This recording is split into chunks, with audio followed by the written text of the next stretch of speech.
Hello everyone, welcome to my channel Alpha Knowledge Box. This is the science series for class 6. आज हम पढ़ने जा रहे हैं चैप्टर 5 सेपरेशन ऑफ सब्सटेंसेस और ये है चैप्टर 5 का पार्ट 2। इस वीडियो में हम 4 सेपरेशन की मेथड्स को कवर करेंगे। Number 1 hand picking, number 2 threshing, number 3 winnowing और नंबर 4 सीविंग।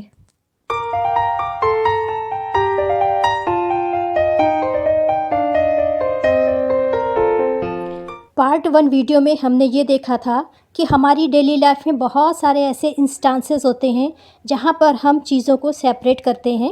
इस वीडियो में हम डिफरेंट सेपरेशन की मेथड को समझेंगे और साथ में ये जानेंगे कि सेपरेशन की आवश्यकता क्यों पड़ती है। चलिए वीडियो को स्टार्ट करते हैं। नंबर फर्स्ट मेथड है हैंड पिकिंग। ये 2 वर्ड से मिलकर के बना हुआ है। नंबर 1 हैंड और दूसरा pick.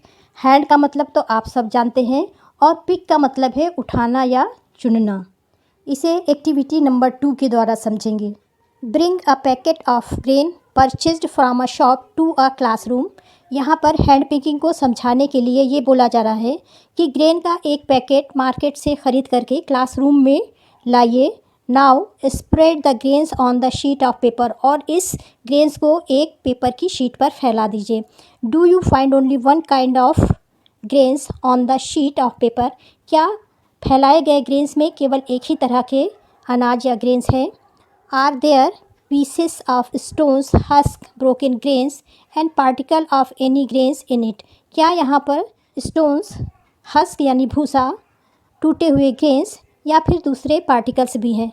Now remove with your hand the piece of stone husk and other grains from it. इसके बाद इसमें से स्टोन के पीस को, हस्क को और टूटे हुए ग्रेन्स को अलग करिए। ठीक उसी तरह से जिस तरह से ये पर्सन यहाँ से ग्रेन्स को एक प्लेट में ले रहा है और इसमें से इम्प्योरिटीज़ को अलग कर रहा है। यहाँ पर एक हैंड पिकिंग मेथड को समझाया गया है।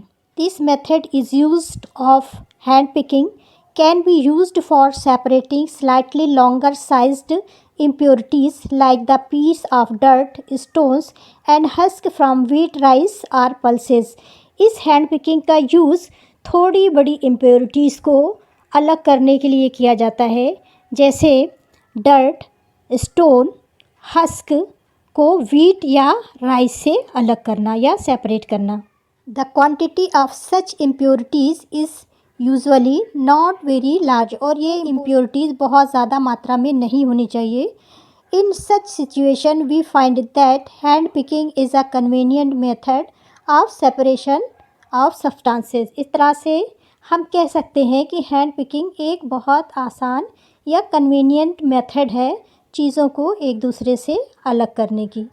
इस तरह से हमने देखा hand picking is a method for separating substances bye picking them up with hands. यानी हैंड पिकिंग ऐसी मेथड है जिसके द्वारा हम हैंड से पिक करके इम्प्योरिटीज़ को अलग करते हैं। Use of hand picking number 1 to separate slightly longer sized impurities. For example piece of dirt, stone and husk from the wheat, rice or pulses. यानी व्हीट, राइस या पल्सेस से जब हमें डर्ट पार्टिकल्स को, स्टोन को या फिर husk को सेपरेट करना होता है तो हम हैंड पिकिंग का यूज़ करते हैं। Second, the quantity of such impurities is usually not very large. यानी हैंड पिकिंग का यूज़ तब करेंगे जब इम्प्योरिटी बहुत अधिक मात्रा में ना हो। Second method is threshing. You must have seen bundle of wheat और paddy stalks lying in the field after harvesting the crops. आपने हार्वेस्टिंग या कटाई के बाद व्हीट या राइस के बंडल्स को खेतों या खलिहानों में रखा हुआ देखा होगा। खलिहान का मतलब वो एरिया होता है जहाँ पर कटाई या हार्वेस्टिंग के बाद ग्रेन्स के बंडल्स को इकट्ठा किया जाता है। Stalks are dried in the sun before the grains is separated from them. Grains को सेपरेट करने से पहले स्टॉक्स को सनलाइट में अच्छी तरह से सुखाया जाता है। Each stalk has many grains, seeds are attached to it. एक स्टॉक में ग्रेन के बहुत सारे सीड्स होते हैं। Imagine the number of grain seed in 100 of bundles of stalk lying in the field. Imagine करिए कि इतने सारे बंडल्स में, इतने सारे स्टॉक्स में कितने सारे सीड्स होंगे। How does the farmer separate grain seed from those bundles of stock. तो क्वेश्चन ये है कि इतने सारे बंडल से कोई भी फार्मर या किसान इन सीड्स को कैसे सेपरेट करता है। वन मे प्लक मैंगोज और guava from the trees but grain seeds are much smaller than mangoes और guava, so plucking them from their stalks would be impossible.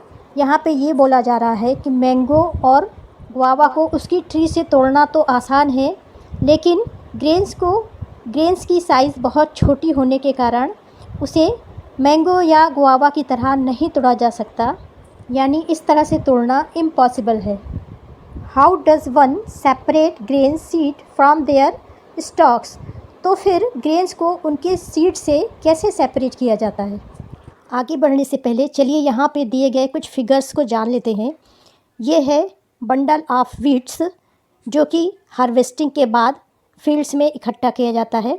Harvesting कई तरह से की जाती है, जैसे बाई हैंड या फिर ट्रैक्टर्स में बड़ी बड़ी मशीनरीज को लगा करके किया जाता है। सेकंड है स्टॉक ऑफ वीट। ये कुछ इस तरह से दिखाई देता है, और अगर इसे आप पास से देखें तो इसका स्ट्रक्चर ऐसा दिखाई देगा, जिसके अंदर ग्रेन्स स्टोर होते हैं। सेपरेशन के बाद ये ग्रेन्स इस तरह से अलग हो जाते हैं और इसकी जो कवरिंग होती है वो इस तरह से अलग हो जाती है, जिसे कि चाफ कहते हैं। The process that is use to separate grains from field etcetera is threshing. यानी स्टॉक से ग्रेन्स को सेपरेट करने की प्रोसीजर को थ्रेशिंग कहते हैं। In this process the stalks are beaten to free the grain seeds. Threshing की procedure में बंडल से ग्रेन को सेपरेट करने के लिए उन बंडल्स को किसी हार्ड चीज़ पर या फिर पत्थर पर तेज़ी से बार बार पटका जाता है, जिससे ग्रेन्स और उसका हस्क एक दूसरे से सेपरेट हो जाता है। जैसा कि इस पिक्चर में दिखाया गया है, यहाँ पर ये पर्सन इस स्टोन पर बंडल्स को पटक रहा है।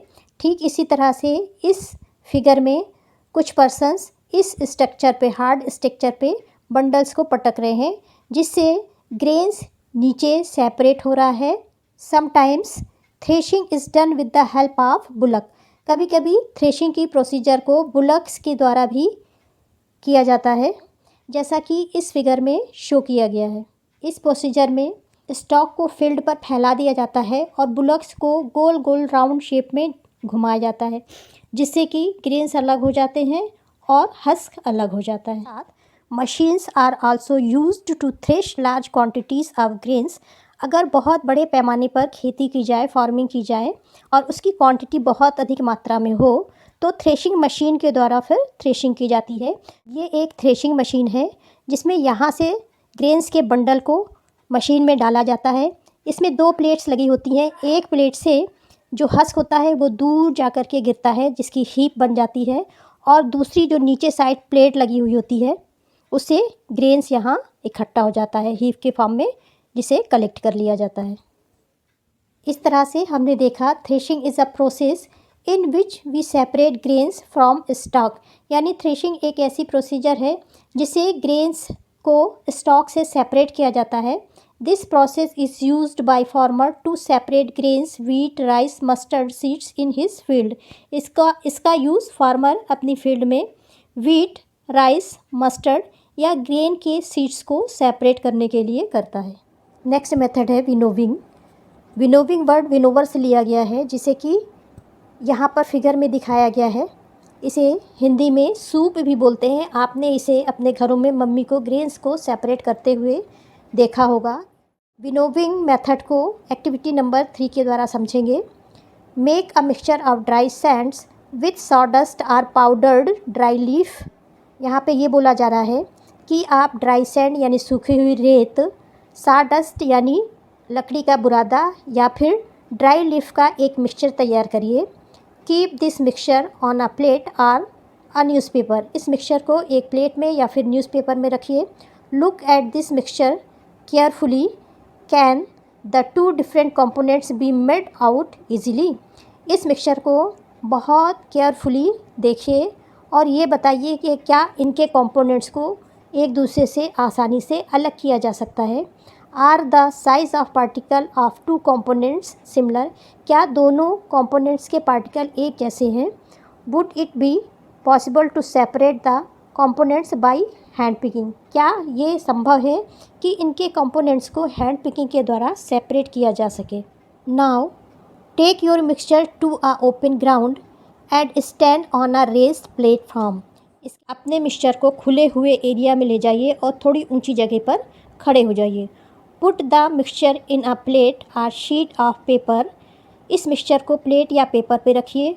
होल्ड द प्लेट और द शीट ऑफ पेपर।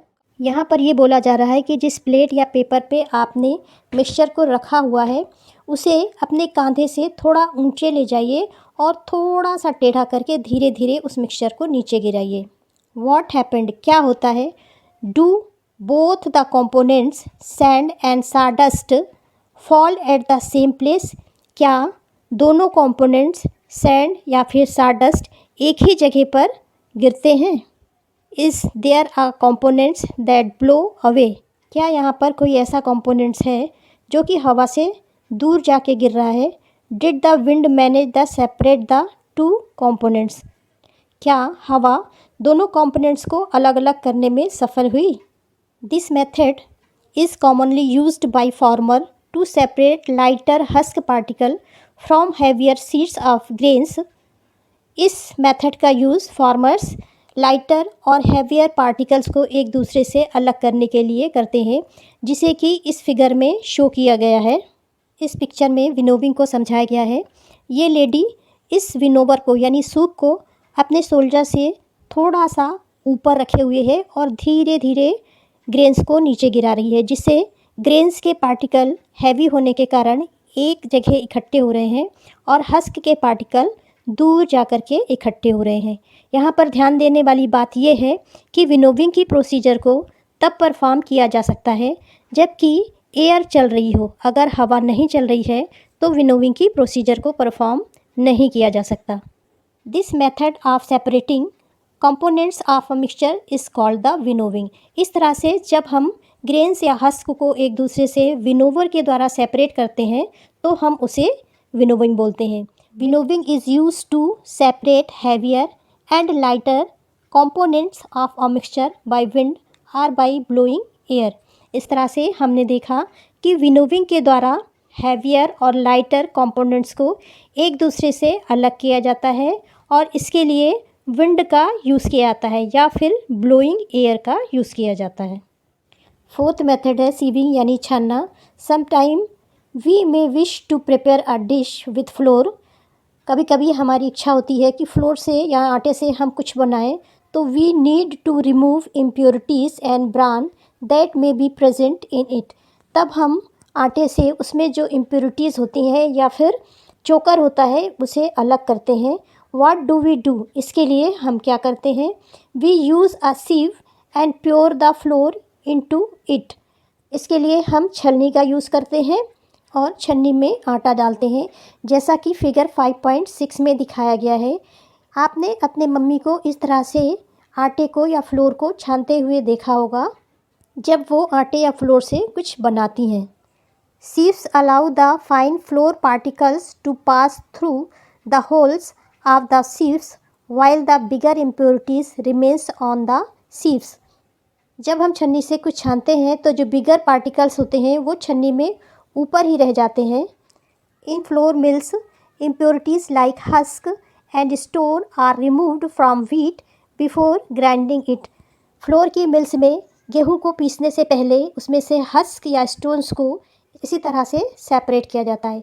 इसके लिए गेहूं की बोरियों को एक तिरछी छलनी में डाला जाता है और उससे उसकी इम्प्योरिटीज़ को अलग किया जाता है जो कि थ्रेशिंग या विनोविंग के बाद उसमें रह जाती हैं। You may have also notice similar sieves being used at construction sites to separate pebbles and stone from Sands.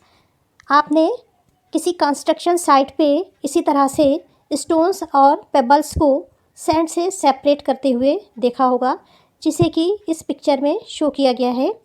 इसके लिए इस जाली के स्टैंड पर मिक्सचर को डाला जाता है और उसे धीरे धीरे हिलाया जाता है, जिससे पेबल्स व स्टोन ऊपर साइड रह जाते हैं और सैंड्स नीचे इकट्ठा हो जाता है। Activity number 4, bring a sieves and a small quantity of flour from homes. यहाँ पर ये बोला जा रहा है कि एक सीव्स और आटे की कुछ क्वांटिटी घर से लेकर के क्लासरूम में आइए। sieves the floor to separate any impurities in it. और इसमें से जो भी impurities है उन्हें separate करिए.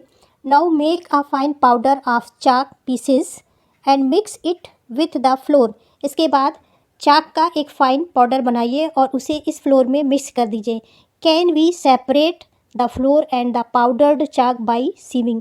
क्या हम इस पाउडर्ड चॉक को और फ्लोर को एक दूसरे से अलग कर सकते हैं. Sieving is used when components of a mixture have different size.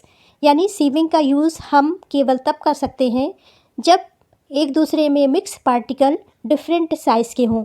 चाक के पाउडर को और फ्लोर को हम सीविंग की प्रोसीजर से सेपरेट नहीं कर सकते हैं. नेक्स्ट मेथड को अगली वीडियोज़ में पढ़ेंगे. This is the end of video. Thanks for watching. अगर आपको ये वीडियो अच्छी लगी हो तो प्लीज़ लाइक, शेयर और सब्सक्राइब करें.